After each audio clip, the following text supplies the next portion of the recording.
This is Marketing Uncomplicated. Hi, everybody, and welcome back. So what happens when you take an industry built on marketing claims and replace it with actual data?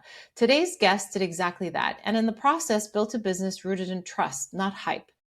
Hales is the founder and editor-in-chief of NAPLAB, a platform built on one simple idea.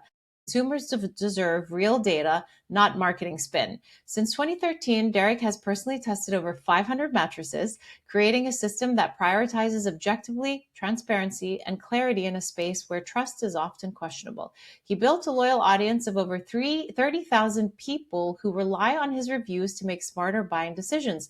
And he's been featured on Freakonomics and the Tamron Hall Show.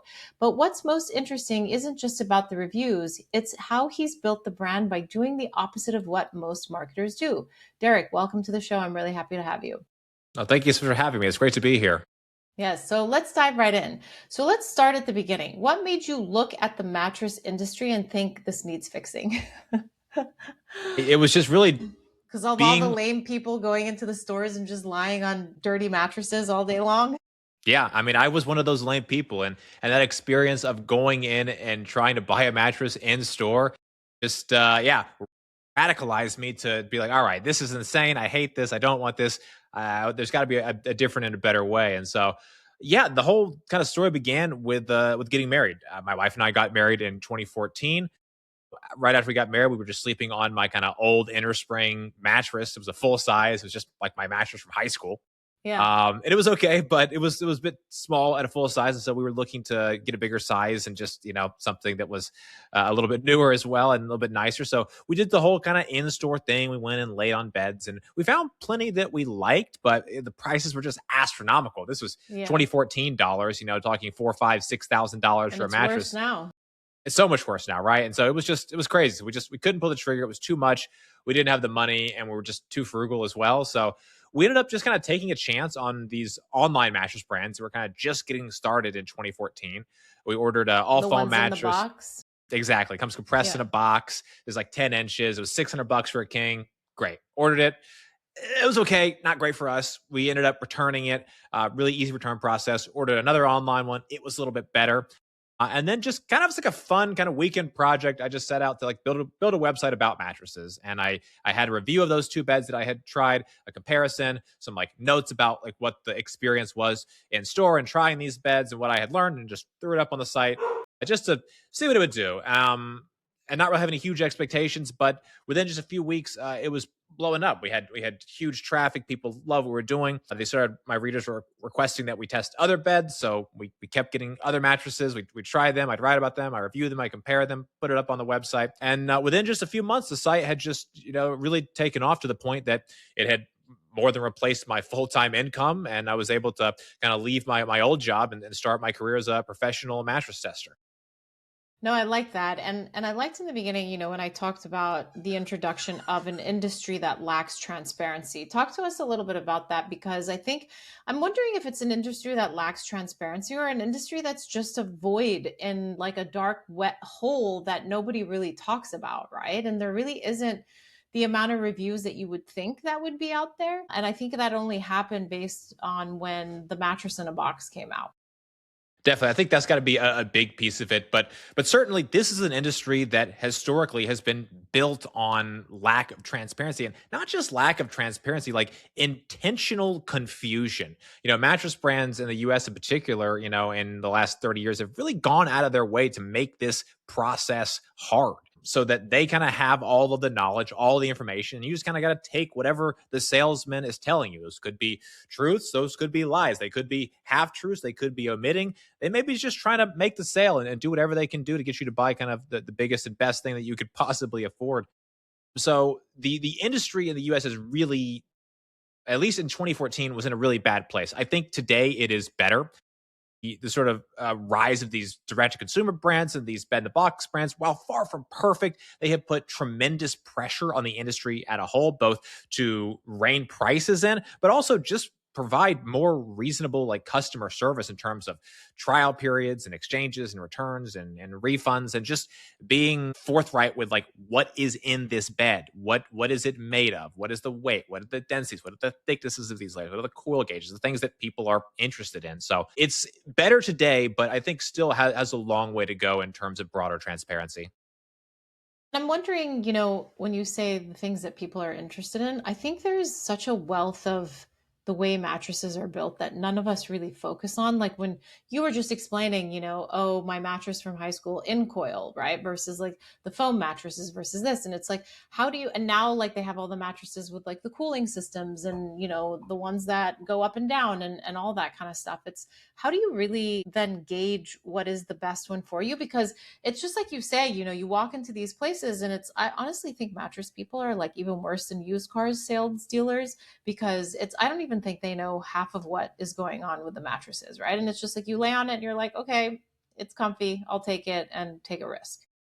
Yeah, I think you're absolutely right. And consumers are unaware. It's hard to know. I think the only way you can really know for sure on like what works for your body is trying a bed for an extended period of time. For most of us, that's going to be, a month or two for your body to like adjust to the new feel, for the mattress to break in, to really get a sense of like, does this work for me or not? Sort of speaking more broadly, most sleepers can be comfortable on a medium to medium firm feel.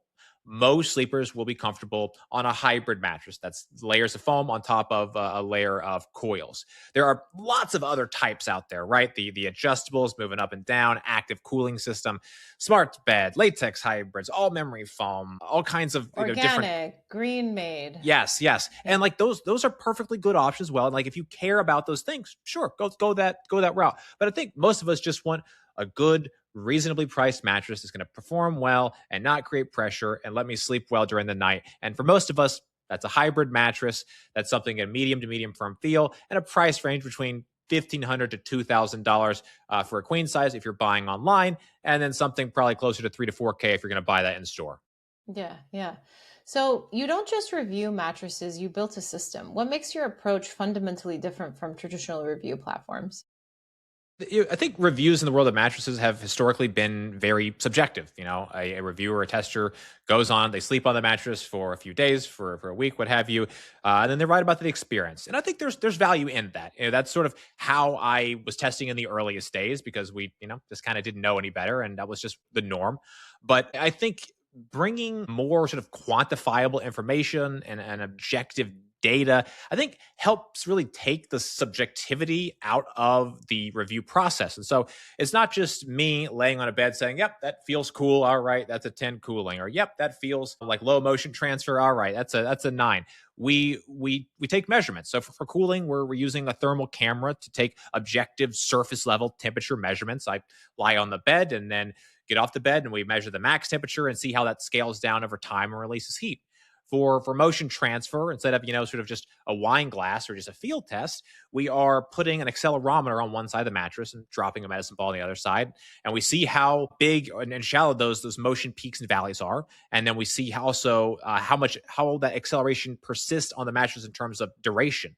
And then we look at all these data points, and then those plug into just linear equations that my wife wrote for us to help say, okay, when these data points exist, when X is this and Y is this, then Z, the score is that. And that lets us be really objective and just straightforward every time so that we can understand mattresses at a really foundational level and remove as much subjectivity as possible.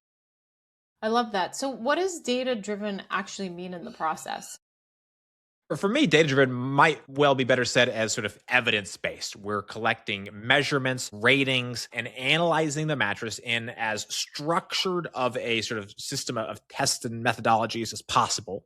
We take all of those numbers, all of those measurements, all that data, put that into basically a database, a Google Sheet that then sort of helps us further analyze that, rank those mattresses against everything else that we've tested, and score that based on a consistent scale that, for the most part, is just a series of just basic equations that are linear equations that say when the data and the measurement inputs are this, the score must be that.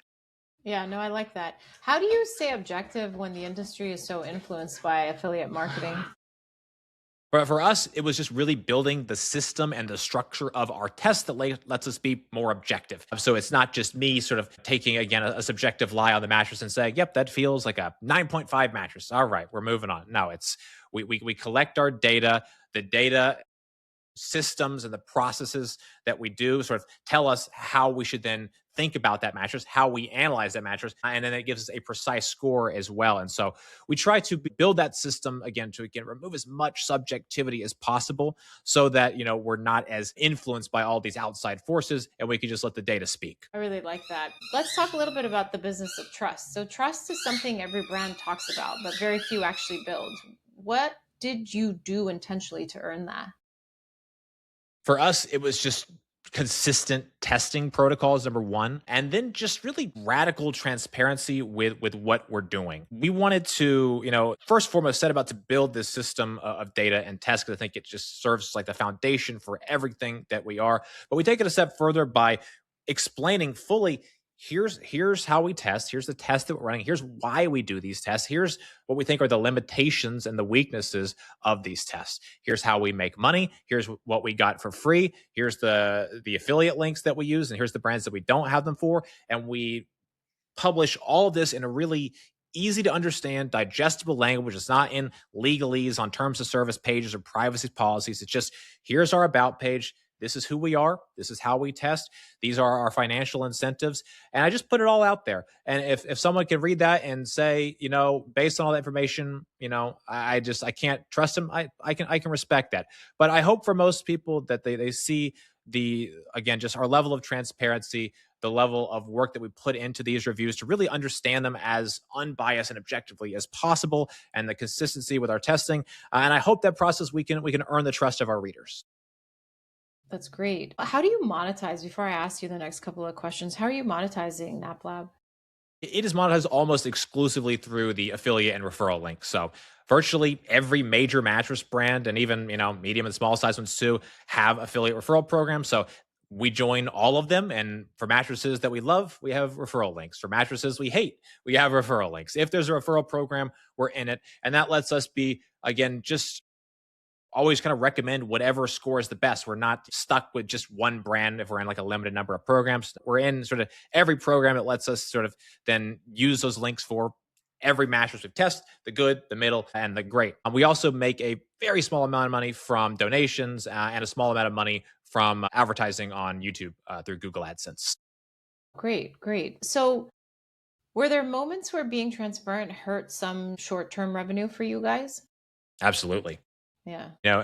It's when we have a mattress that performs poorly, we write a review that reflects the performance and the data. If we have a mattress come in, and let's say we paid, a couple $1,000s for all of the hours and inputs that went into testing this thing, and we may have also purchased the mattress as well, and then we review it and the score is bad, people are not going to buy it. And so that certainly means we don't make money on that mattress. But that's, in my view, that's okay. And we have to be able to write and produce bad reviews, just like we have to be able to review, good mattresses. If everything we test is amazing, then nothing is. And so there are plenty of times when we have written reviews that are honest and transparent and objective and accurate that that being sort of damaging to our revenue, because we don't make any money, and it may mean we have now damaged a relationship with a particular brand because they don't want to talk to us or work with us anymore because we have said things that are not favorable to their brand. And so I think that's just kind of part of doing the types of Par for the reviews that we core, do. yeah. And Yeah. we're, if it means we have to lose revenue and in order to be honest and straightforward and transparent, like, I'm more than happy to do that.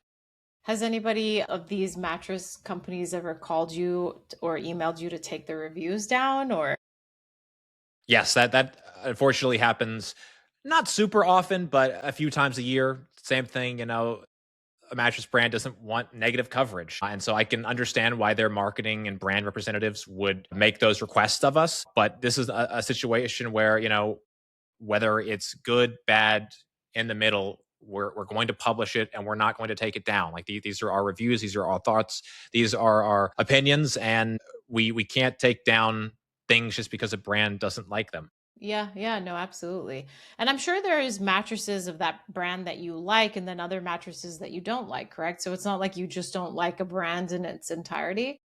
Absolutely. Yeah. Well, we have numerous cases where, within a brand's broader lineup, they may have beds that are 500, 1,000, and $2,000. And that $2,000 bed, maybe we loved it. We crushed it. But maybe the $500 bed, like, this is just not a good performer. Like, the materials are Yeah. wrong or the design is wrong and the performance is really, really weak.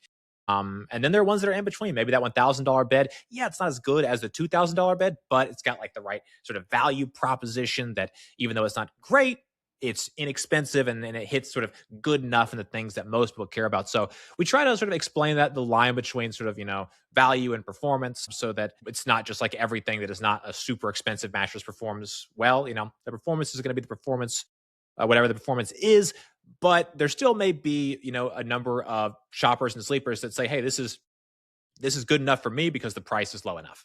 Yeah, no, I mean, you're really sort of changing the game in terms of how, reviews are really handled. When testing these mattresses, are they sending you these mattresses?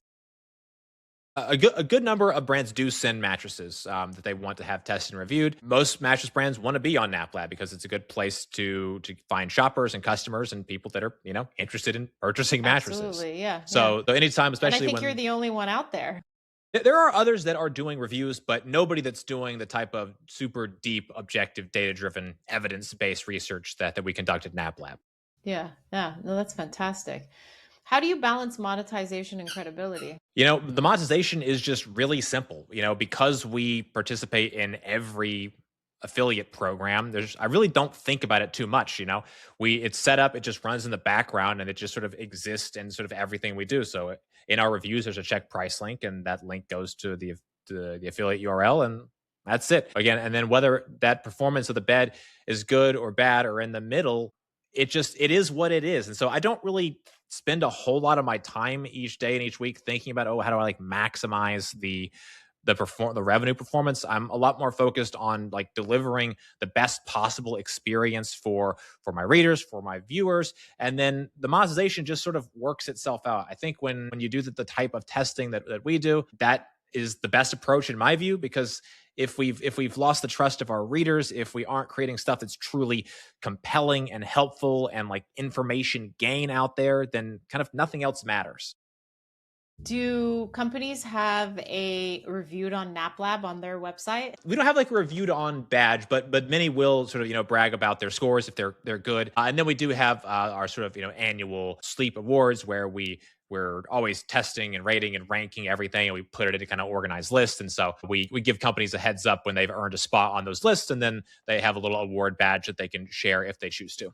That's great. So let's talk a little bit about the audience that you've grown. So you've grown a lot loyal audience without relying on hype. What actually worked for you in building this audience? I think the big thing was just building something that wasn't out there. I think people really want to see, I think, numbers around things that are really hard to sort of digest and understand. And mattresses is a big part of that, right? This so much of the way people have historically talked about mattresses is just like, "Oh, it feels like this," or it's a very subjective quasi thing. Like no one can ever like drill down to like Specifics, like what you guys do. rank that pressure relief and show me evidence that like this is good or bad. And so that was like very much where I was at in 2014, and I'm still like that. Anytime I'm shopping for a big purchase, I want to see something more than just an opinion. I want numbers, I want objectivity, I want ratings and rankings. And so I think must be a good number of people that have kind of a similar thought process to me, because so much of what I do at NAPLAB, I'm just like creating the thing that I would want to see in the world of mattresses. And it seems to strike the right chord with many other people who have a similar sort of thought process. So was it SEO focused in terms of like the growth and the build out? I mean, I get that you were building something that didn't exist, but how did you catch wind? How did you catch that wave and really, have people start coming in and joining and then the really, catching the ears of some of these, larger brands and companies? Yeah, so definitely SEO is a big piece of it. My sort of, background into college and my first sort of job in the corporate world, I was doing sort of enterprise SEO for sort of Fortune 100 type companies at a major agency. And so I had sort of all of the skills to, That's your bring. one up, a founder that knows marketing. Yeah, yeah. So I had all of that sort of knowledge to bring that source of traffic in immediately. And then Yep. over the years, we've done other things to help just encourage sort of brand awareness and the brand building side and social media and YouTube and video production and all these other channels that can help sort of supplement that. But organic traffic and SEO continues to be our sort of bread and butter. What did you test that you like? What didn't work that you expected would? I was trying to think of a good example. There's so many things that come in that don't work, but I usually expect them to not work. Yeah, One that was sort of interesting, it was such a novel design. It's a mattress called Airweave, and never even heard of them. I think they started in Japan, and they've come here, but with very limited success. They initially started here and tried to launch in the US. I think it was in 2016, 2017. And the whole idea is the mattress is mostly air, and it's made of this sort of woven resin like material. There's no foam. It has like a sort of cotton poly cover on it. But the idea was that it was a sort of like new sort of just brand new bleeding material type that was going to create support while still having comfort and pressure relief. We tested it, and while it does create support, it is just as hard as a rock. I mean, Oof. we tested it. I don't think anyone in the world gets mattresses like we do here in this country.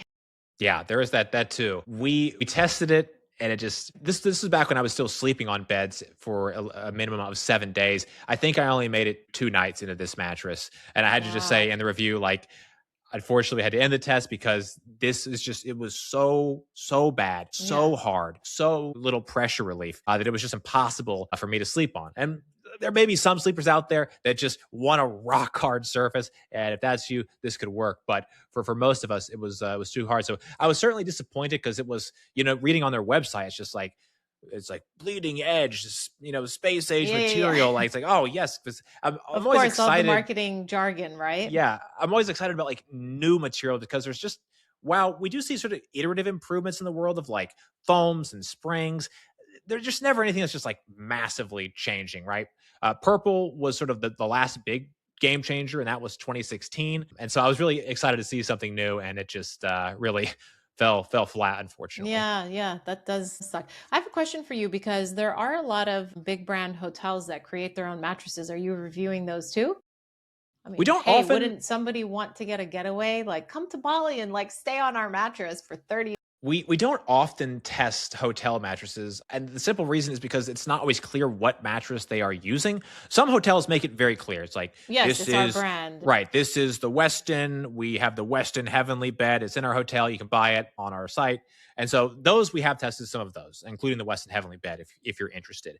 Do they ship them to you or you like utilize them at their hotels? They would either ship it here. We don't test anything on site because we need access to our lab because we're measuring, we're cutting things open. Yeah. We need our And equipment. how long typically is your test? It usually takes around three 30 to days. 4 weeks to fully get through our process. So, Yeah. we have a week where we're collecting data and measurements, and then we have several days where we're doing analysis on that data, and then it sort of works itself through the production side of the queue where we're writing and drafting and editing and those sorts of things. So it's definitely a process of Extensive. about three Yeah. weeks, and it's just unfortunately the nature of the equipment and the measurement devices we have is not something that travels very well. Yeah. And in terms of like measuring the comfort level, is that how many nights do you typically sleep on a mattress to gauge whether the comfort level is great or not? So when we first started testing, I was sleeping on the mattress for about a week. And so the first 120 mattresses that we tested, we would do actually a week long sleep test. However, since then I've developed a process that relies more on data collection and objective measurement, and so we're not actually sleeping on the mattresses anymore. While I do think there is value, and I learned a lot from sleeping on those first 120 mattresses, the the learnings that I would get were increasingly limited, to the point where I could just lay on that bed within a couple minutes. I knew how it felt. I knew what the sinkage was. I knew how it felt on the body. I knew how to accurately describe the feel components. And so we aren't doing this extended sleep test anymore for that reason. And then partly because it lets us get kind of more tests out the door. If we're only testing, one mattress per week, definitely limits kind of the number that we're able to, get published up on the website. So that's why we kind of have moved to this data first approach. So I have a question that has been burning inside, and I'm actually part Swedish. Is the Hästens bed really packed with horsehair? Many of their models are, yes, and all Fully, kinds of. fully? Not fully, no. It's a component of most of the beds. And why horsehair? I'm sure they would argue it's for some compelling, good reason that justifies the price. I would argue it's just this sort of esoteric sort of mystery material that nobody knows if it's good or bad, but it sounds real fancy and it's absurdly expensive. I So couldn't much be of. in the store. I had like grave allergies towards Oh, it. really? Oh, Oh yeah. wow. Yeah. Yeah, it's wow, they're fantastic mattresses. I don't think there's any argument against that. You think they're good? In my sort of limited experiences, I've tried them sort of at like sort of mattress conferences and trade shows. I've never tested one here because they don't want to send one and I don't want to pay for one. So Yeah. we've not tested them, but in my experiences, trying them at the conferences, they seem like perfectly fine high performance beds, and yet the Yeah. price is just silly. I just don't think there's any justification whatsoever for a mattress price like that. Really, really. Yeah, I mean, I trust that coming from you. So I want to dive into, lessons for marketers and founders just in terms of the foundation of everything that you built, which I think is quite transferable to businesses and how marketers approach reviews. If somebody is building a business today, especially around a crowded or skeptical market, what would you tell them about earning trust? I think transparency, openness, honesty has got to be at the forefront. And the reason I say that is because it makes you immediately different from practically everyone else out there in a world where like hype and sort of kind of hiding the material specs and limiting those is sort of like the norm. I think when you can come in and be sort of just radically open with Yeah. what you are, who you are, what you're selling, I think that just creates an immediate sense of all right, like the sort of guardrails can come down because a consumer doesn't need to immediately be thinking, all right, well, this person is just lying to me. If it's all hyperbole and marketing speak and like hype, hype, hype, hype, hype, the consumers are rightfully suspicious and are not going to just sort of trust that out of the gate. So that may be a little bit of my sort of personal bias speaking because I really love companies that do that and I have a greater trust for those companies. But I do see so many instances where brands are on the opposite side, where they are like won't tell you exactly what this thing is, what's inside of it, why this is good, why Yeah. this is better. It's just the marketing stuff. It's just the hype, Yeah. and I just find that type of marketing language very sort of old school and just pretty distasteful in 2026. Yeah.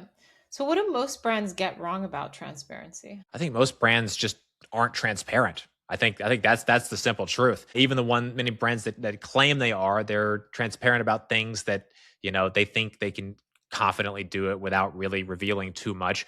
But the things people want to know, they won't talk about. If you're wondering where your brand is on that equation, go to Reddit and do like an AMA and try to talk about your brand. You'll get some very probing questions Yes. very quickly. And if you don't want to answer, you don't have a confident answer, you don't have a good answer, then there's probably some stuff that you ought to work on not only on the transparency side, but maybe on the product side. If you're in the Sure. world of mattresses, if you're embarrassed by the materials in your mattress and don't want to talk about them, that's a problem.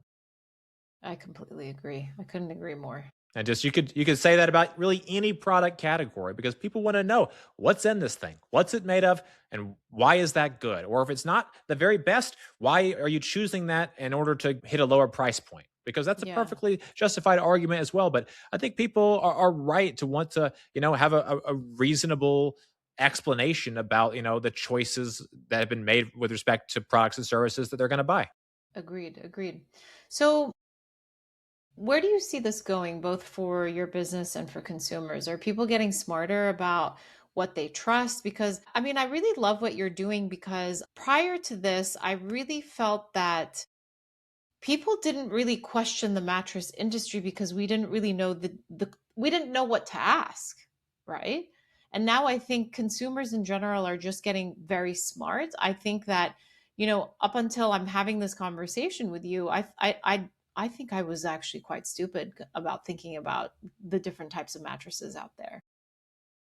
Yeah, I think it's just sort of a general lack of awareness, right? For most of us, you're aware of what you know. You know what Yeah. the mattress person told you, you know what you saw on the website, you know what friends and family have told you, and then just things you've gleaned over your years of life. But we look at, today, I think sites like NAPLAB are a good resource for education. So you know the right questions to ask. You know if a brand is really being honest and transparent, or if they're maybe hiding stuff. I think consumers are rightfully distrustful.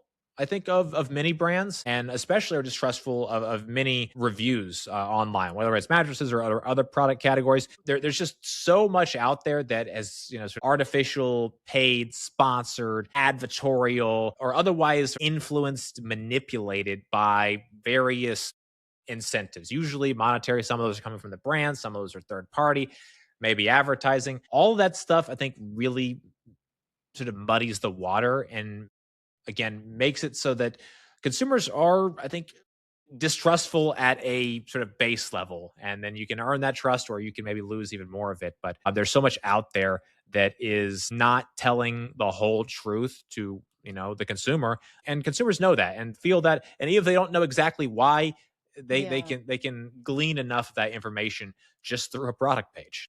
I think so. What are your top 5 mattresses, Derek? Top five. By performance, I believe the order goes Wink Bed, Sattva Classic, Lisa Sapira, Helix, Midnight Lux, and I think Birch maybe is number five. I'm not totally sure And though. Birch is an organic one? Yes. Yeah. Oh, wow. Wow. Wow. So much to dig into. Yes. There's So I mean, it's almost like you guys are a data company as well. Yeah, it's not what I sort of turned out or started to like be when we started working down this road, but in recent years it does feel more and more like that. And it was one of those things where like I wanted to build the test, I wanted this to be like the foundation of who we were. But even during the beginning, I didn't know where it was going to lead, you know, when we had only done, a couple of dozen tests with our sort of objective and data centric system. It was like, oh, this is cool. This is going to work. I like this. Fast forward like another year, we had done, well over 100 tests, and I'm saying, why are we not like creating averages for this data? Why are we not comparing percentile rankings of this stuff? Because that's really Yeah. interesting. It's something no one else is doing. So we added that layer, and then fast forward, another 100 mattresses, and I have to look back at all our data and say, okay, this is good, but like these average scores don't reflect like the average performance. So we need to move these around. So we updated our scoring system to just better sort of emulate kind of a bell curve so that we could, put the average performers at the average score. And so that moved around a lot of scores and rankings and just made the recommendations better. And so it's been really just kind of fun to be on this journey with our own set of data, if as weird as Yeah. that sort of sounds, because I find new ways to do stuff with it so we can have better learnings and better recommendations that just make the whole process just easier and more seamless than ever. What was the one company that had the best sales from NapLab? Gosh, I don't know that number off the top of my head, unfortunately. Yeah, no, that's okay. It's got to be one of those top five, though. Yeah, that's what I'm assuming. People buy the stuff that performs high in our tests, which makes Yes, sense. yes. So certainly, it's going to be one of those top five. What do you recommend to be the average lifespan of a mattress? Most high quality mattresses should last 8 to 10 years, but I wouldn't use this as an exact rule, more of a general guideline. The best thing you can do is like listen to your body. If you wake up in the morning, you're sore, you're low energy, you're tired, you're restless at night, probably a good idea to change your new mattress. If you sleep at a friend's house or a relative's house, you sleep at a hotel, you sleep great there and terrible at home, it's time for a new mattress. So, listen to your body. I think it's always going to be the most honest source of truth in your life as to when it's time to replace that bed. Interesting. This has been so fun geeking out with you on mattresses. And now Yes. I feel like I'm going to go and start testing my own mattress and figuring out what the next. And I'm actually, going to dig into some of the data that you have on the website, and we'll link all of that below for everybody. But before you go, Derek, we like to do something fun, which is, a rapid fire questions of one word, one myth, and one habit. So whatever comes to mind, please just say it like it is. One word you'd use to describe your journey. Arduous. One myth about your industry you'd love to break. Price. One habit that's made the biggest difference in your success. Sleep. I love that. And one last question, just because I am a marketer and I always like to, talk about marketing, but are there any kind of thoughts or ideas to expand into pillows and bed sheets and all of that good stuff?